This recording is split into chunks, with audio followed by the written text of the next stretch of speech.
중산층에는 속하겠죠. 그건 당연히 있죠. 치열하게 싸우게 됩니다. 예, 반갑습니다. 저는 우리 한국방송통신대학 중문학과 90학번, 영문학과 14학번, 인천에서 여성 변호사 1호인 안기옥입니다. 우리가 이제 일만 하는 게 아니고 또 가정 살림도 해야 되고 사회활동도 해야 되다 보니까 거의 제가 하는 공부 시간은 운동할 때도 운전을 하면서도 그 강의를 듣고 그러는데요. 우리 학교의 정말 장점 중에 하나가 그거 같아요. 시간과 장소와 공간을 제한받지 않고 자기의 의지만 있으면 짜투리 시간을 이용해서도 얼마든지 공부할 수 있는 거. 천차만별이에요. 로스쿨이 도입되고 변호사 수가 급격히 늘어나면서 굉장히 힘든 변호사 사무실도 많이 있고요. 물론 저 같은 경우는 벌써 23년 차 변호사를 하고 있고 하니까 어느 정도 소위 말하는 중산층에는 속하겠죠, 당연히. 그런데 일반 변호사 수준은 결코 그렇게 봐서는 안 돼요. 지금 굉장히 어려운 사무실이 거의 한 20~30%는 전능이 된다고 봅니다.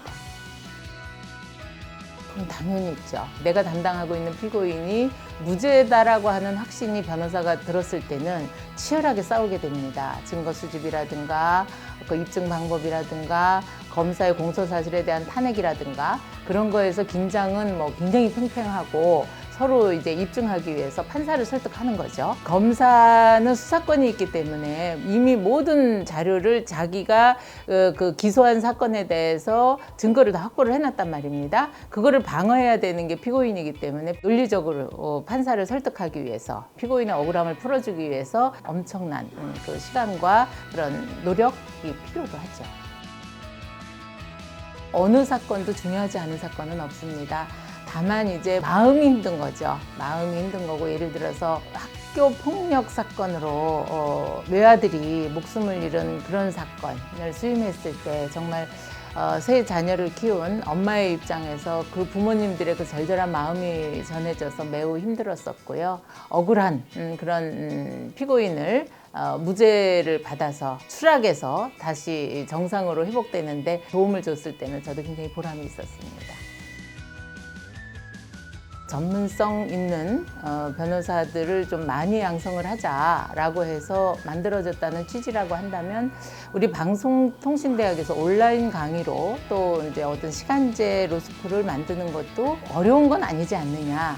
다만 이제 원칙론에서는 공감을 하면서도 교육의 질에 관해서 염려를 하는 분들이 더러 있는 걸로 알고 있습니다. 그런데 어떻게 관리하는가에 따라서 다른 것이지 이게 오프라인이냐 온라인이냐로 크게 무슨 질이 차이가 있다고 생각하지는 않습니다. 온라인을 통한 또 시간제를 통한 로스쿨 제도도 충분히 우리가 검토하고 숙고해 봐야 된다 하는 그런 생각입니다.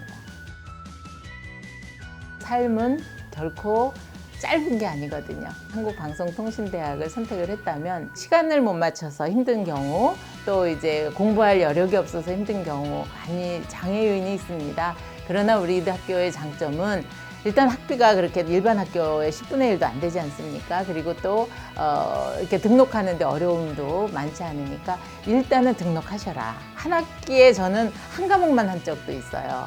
끝까지 일단은 등록을 하시고 가고, 그 다음에 두 번째는 꼭 스터디는 참여를 하셨으면 좋겠다. 혼자서 공부하는 건 정말 외롭고 힘듭니다. 그러나 그렇게 모여서 함께 하니까 졸업을 하게 되더라고요. 네.